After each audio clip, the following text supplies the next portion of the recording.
नमस्कार, मैं अशोक कुमार पांडे और स्वागत है आपका टीसीएच पर। राहुल गांधी के एटम बम के बाद, राहुल गांधी के धमाकों के बाद एक से एक खुलासे हो रहे हैं, बिल्कुल चौंका देने वाले, परेशान कर देने वाले। इन खुलासों को सुनने के बाद, देखने के बाद ऐसा लगता है कि 2024 का जो चुनाव था वो भारत के लोकतंत्र के इतिहास का सबसे बड़ा फ्रॉड था। लगातार यहां वहां से खबरें जो आ रही हैं, एक एक करके मैं बताता हूं, आप सुनिए और खुद बताइए कि इस तरह का फ्रॉड करके अगर सरकार बनाई गई है तो ये सरकार हमारी सरकार है या फिर वोट चोरी की सरकार है। शरद पवार का एक इंटरव्यू आता है और शरद पवार कहते हैं कि उनसे कोई मिला था, दो लोग उनसे मिले थे और उन्होंने पैसों की मांग की थी कि इतने पैसे आप दे दीजिए तो वोटर लिस्ट में सेटिंग करके आपको 160 सीटें दिलवाने का हम वादा करते हैं। ये शरद पवार कह रहे हैं, जो इस बीच में लगातार मोदी जी के और अडानी के करीब जाते गए हैं। देखी गई हैं उनकी तस्वीरें अडानी के साथ, उनकी बेटी की तस्वीरें मोदी जी के साथ अभी आई हैं। जिस दिन राहुल गांधी शाम को सबको बुलाकर प्रेजेंटेशन अपने घर पे करते हैं, उस दिन सुबह सुबह सुप्रिया सुले की तस्वीर आती है नरेंद्र मोदी के साथ और वो कहते हैं कि उनसे दो लोग मिले थे और 160 सीटों का वादा किया था कि कांग्रेस वाला जो गठबंधन है उसको 160 सीटें दिलवाएंगे। उसके बाद शरद पवार कहते हैं कि उन्होंने राहुल गांधी से इस पर बात की। राहुल गांधी ने साफ किया कि इस तरह चोरी करके हमको चुनाव नहीं जीतना है, मना कर दिया और उसके बाद वो लोग चले गए। अब सवाल यह उठता है कि शरद पवार सच बोल रहे हैं कि झूठ बोल रहे हैं। झूठ अगर बोल रहे हैं तो झूठ बोलने की कोई जरूरत नहीं है, इस बोलने से उनको कोई फायदा होना नहीं है। चुनाव जो होना था वो हो चुका है। और अगर सच बोल रहे हैं तो क्या वाकई इस देश में ऐसे लोग हैं जो वोटर लिस्ट की सेटिंग गेटिंग कराकर चुनाव जितवाते हैं और क्या भारतीय जनता पार्टी ने उनकी सहायता ली? शरद पवार के बयान का क्या मतलब है? दो ऐसे लोग हैं जो वोटर लिस्ट में आगे पीछे कर सकते हैं। वो पहले राहुल गांधी से संपर्क करने की कोशिश करते हैं वाया शरद पवार। राहुल गांधी मना कर देते हैं। इसके बाद क्या हुआ होगा? इसके बाद वो लोग भाजपा के पास गए होंगे और क्या भाजपा ने उनकी पेशकश स्वीकार करके और उसके बाद उनको पैसा देके वोटर लिस्ट में सारा तमाशा करवाया, जिसके बाद उनको 160 से ऊपर सीटें मिली?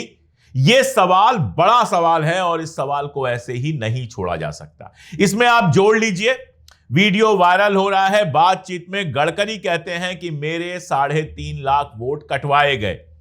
अशोक वानखेड़े जी से हमने बात की थी, सुबह का वीडियो आपने देखा होगा। उस वीडियो में अशोक वानखेड़े जी ने भी बताया है कि गडकरी के 3.5 लाख वोट कटवाए गए। जो गडकरी ये सोच रहे थे कि अपने काम के दम पर नागपुर आराम से जीत जाएंगे, और मुझे ये कहने में कोई हर्ज नहीं है कि नागपुर मैं कई बार गया हूं। अभी कुछ दिन पहले मैं नागपुर गया था, वहां तमाम लोगों से बात होती रहती है। वहां पर गडकरी की इमेज काफी अच्छी है और उनके काम को जाना जाता है। मेट्रो बनवाई है और भी बहुत सारा काम उन्होंने किया है। तो जो गडकरी नागपुर से अपने काम के दम पर चुनाव जीत सकते थे, वो गडकरी गली गली घूमते हैं अपने परिवार के साथ और फिर मुश्किल से 1 लाख वोटों से चुनाव जीत पाते हैं लोकसभा का। सवाल यही है कि गडकरी के 3.5 लाख वोट किसने कटवाए? सब जानते हैं कि बार बार गडकरी को नरेंद्र मोदी का अल्टरनेटिव बनाने की बात चलती है। गडकरी अपने तेवर के लिए जाने जाते हैं। कई बार जब सब लोग नमस्कार कर रहे होते हैं, गडकरी नमस्कार नहीं करते हैं। नरेंद्र मोदी के वो उस तरह से करीबी नहीं है जिस तरह से अमित शाह और बाकी लोग हैं, और यही वजह है कि गडकरी का नाम कभी महाराष्ट्र के मुख्यमंत्री के लिए ढंग से नहीं चलाया जाता है।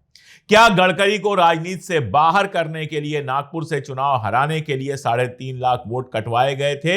यह सवाल है और इसी से सवाल जुड़ जाता है कि क्या ऐसे लोग हैं जो 3.5 लाख वोट कटवा सकते हैं, जिनको पता है कि ये 3.5 लाख वोट जो हैं वो गडकरी को मिलने वाले हैं और वो इन वोटों को कटवा सकते हैं? अगर ये खेल नहीं चल रहा तो और क्या है?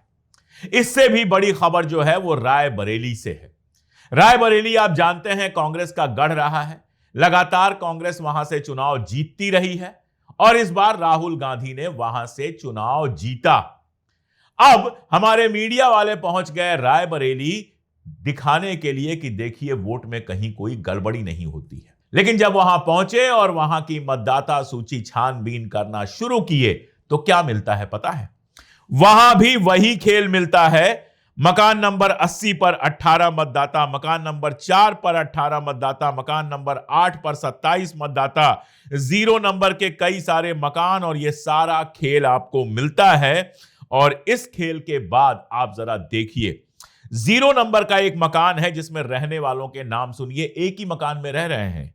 यास्मीन रहते हैं, मोहम्मद रहते हैं, इस्लाम रहते हैं, मुकेश, रुचि, सुशीला देवी, कनकलता, सुशील कुमार, बीरन सिंह यादव, विकास यादव, सुमन, गीता, संदीप, और ऐसे कई सारे नाम। मतलब वही खेल जो बिहार में देखा गया, वही खेल जो राहुल गांधी ने बेंगलोर सेंट्रल विधानसभा में दिखाया।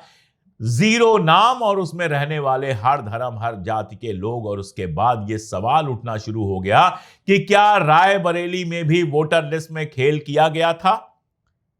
अब आप कहेंगे रायबरेली में तो राहुल गांधी जीत गए थे। भाई, रायबरेली उनका गढ़ है।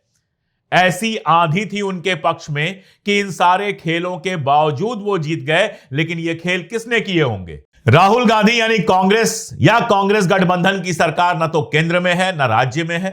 केंद्र में नरेंद्र मोदी बैठे हुए हैं, राज्य में योगी आदित्यनाथ बैठे हुए हैं। तो फिर वोटर लिस्ट में खेल कौन कर सकता है? या तो केंद्र कर सकता है, या राज्य कर सकता है, या चुनाव आयोग कर सकता है। 3 ही कर सकते हैं। यह तो कोई बेवकूफ भी नहीं कहेगा कि चुनाव आयोग राहुल गांधी को जिताने के लिए काम कर रहा था। तो क्या राहुल गांधी को हराने के लिए यह सारा खेल किया गया, इसके बावजूद राहुल गांधी जीत गए? यह सवाल गोदी मीडिया खुद ही उठा रहा है जाने अनजाने में। गोदी मीडिया तो गया था यह कहने कि रायबरेली में भी गड़बड़ चल रही है, या फिर रायबरेली में गड़बड़ नहीं चल रही है। तो यह तो तय हो गया कि रायबरेली में भी गड़बड़ चल रही है। अब सवाल यह कि रायबरेली में गड़बड़ कौन कर रहा है? तो मैंने आपको बताया कि चुनाव आयोग कर सकता है, केंद्र सरकार कर सकती है, राज्य सरकार कर सकती है। हर जगह बीजेपी का कब्जा है। तो सवाल पलट के गोदी मीडिया के सामने और सरकार के सामने और चुनाव आयोग के सामने आ जाता है कि क्या रायबरेली में भी राहुल गांधी को हराने की साजिश रची गई थी जो नाकामयाब हुई। और खेल कहां कहां चल रहा है आप देखिए।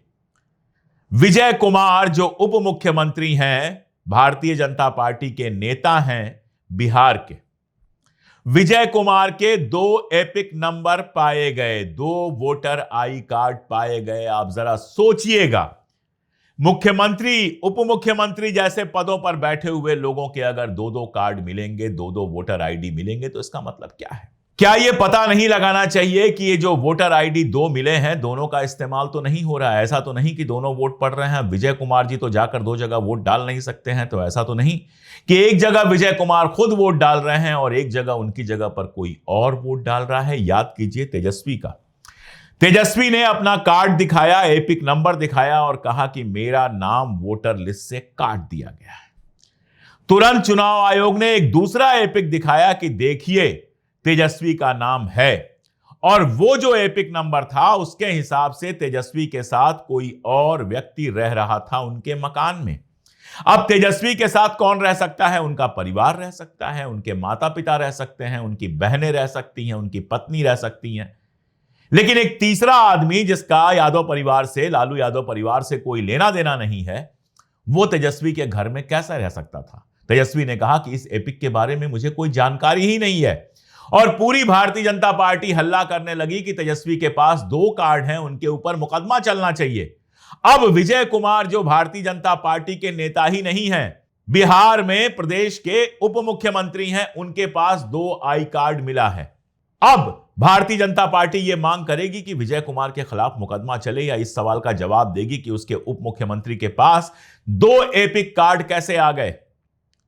और क्या इस सवाल का जवाब चुनाव आयोग देगा कि तेजस्वी, जिनको अपने दूसरे एपिक के बारे में जानकारी ही नहीं थी, उसके लिए क्या तेजस्वी ने अप्लाई किया था? क्या तेजस्वी ने फॉर्म भरा था, या फिर उनकी जानकारी के बिना ही उनका दूसरा एपिक बन गया? यह सवाल बड़ा होकर खड़ा हो गया है। आप याद रखिए, ग्वालियर में आडवाणी जी की वोटिंग होती थी। आडवाणी जी ग्वालियर वोटर लिस्ट में थे बड़े लंबे समय तक, और वहीं से राज्यसभा में जाया करते थे।